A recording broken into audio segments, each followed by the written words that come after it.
नमस्कार दोस्तों, हाजिर हैं विक्रम और बेताल की 14वीं कहानी लेकर के।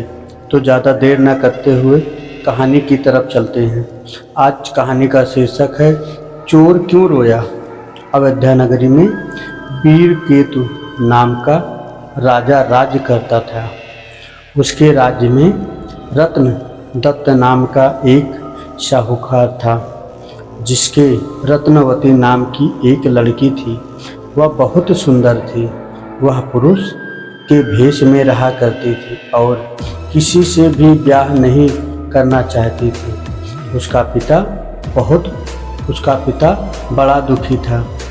इसी बीच नगर में खूब चोरियां होने लगी। प्रजा दुखी हो गई। कोशिश करने पर भी जब चोर पकड़ में ना आया तो राजा स्वयं उसे पकड़ने के लिए निकला। एक दिन रात को जब राजा भेष बदलकर घूम रहा तो उसे पारकोटे के पास एक आदमी दिखाई दिया। राजा चुपचाप उसके पीछे चल दिया। चोर ने कहा, तब तो तुम मेरे साथी हो, आओ मेरे घर चलो। दोनों घर पहुँचे।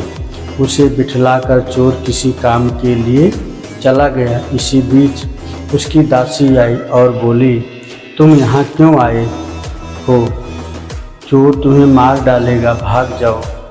राजा ने ऐसा ही किया। फिर उसने फौज लेकर चोर का घर घेर लिया। जब चोर ने देखा तो वह लड़ने के लिए तैयार हो गया। दोनों में खूब लड़ाई हुई। अंत में चोर हार गया। राजा उसे पकड़कर राजधानी में लाया और उसे सूली पर लटकाने का हुक्म दे दिया। संयोग से रत्नवती ने उसे देखा तो वह उस पर मोहित हो गई। पिता से बोली, मैं इसके साथ ब्याह करूंगी, नहीं तो मर जाऊंगी। पर राजा ने उसकी बात ना मानी और चोर सूली पर लटका दिया। सूली पर लटकने से पहले चोर तो बहुत रोया, फिर खूब हंसा। रत्नवती वहां पहुंच गई और चोर के सिर को लेकर सती होने को चिता में बैठ गई।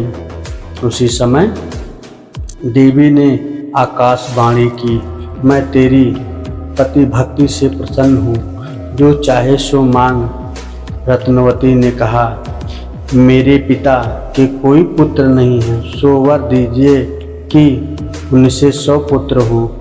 देवी प्रकट होकर बोली, यही होगा, और कुछ मांगो।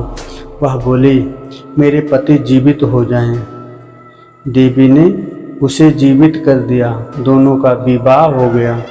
राजा को जब यह मालूम हुआ तो उसने चोर को अपना सेनापति बना लिया। इतनी कहानी सुनाकर बेताल ने पूछा, हे राजन विक्रम, यह बताओ कि सूली पर लटकने से पहले चोर क्यों तो जोर जोर से रोया और फिर क्यों हंसते हंसते मर गया? राजा ने कहा, रोया तो इसलिए कि वह राजा रत्न दत्त का कुछ भी भला न कर सकेगा।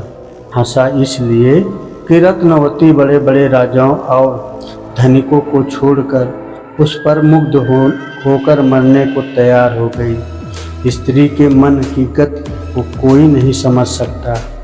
इतना सुनकर बेताल गायब हो गया और पेड़ पर जा लटका। राजा विक्रम फिर वहां गया और उसे लेकर चला तो रास्ते में उसने यह कथा कही। दोस्तों, अगली कहानी आपको अगले भाग में। तो दोस्तों, हमारी कहानी आपको कैसी लगी? अगर हमारी कहानी आपको पसंद आ रही हो तो आप हमारे चैनल को लाइक और सब्सक्राइब जरूर करें और अपने मित्रों को ज़रूर शेयर करें। जय श्री राधे राधे।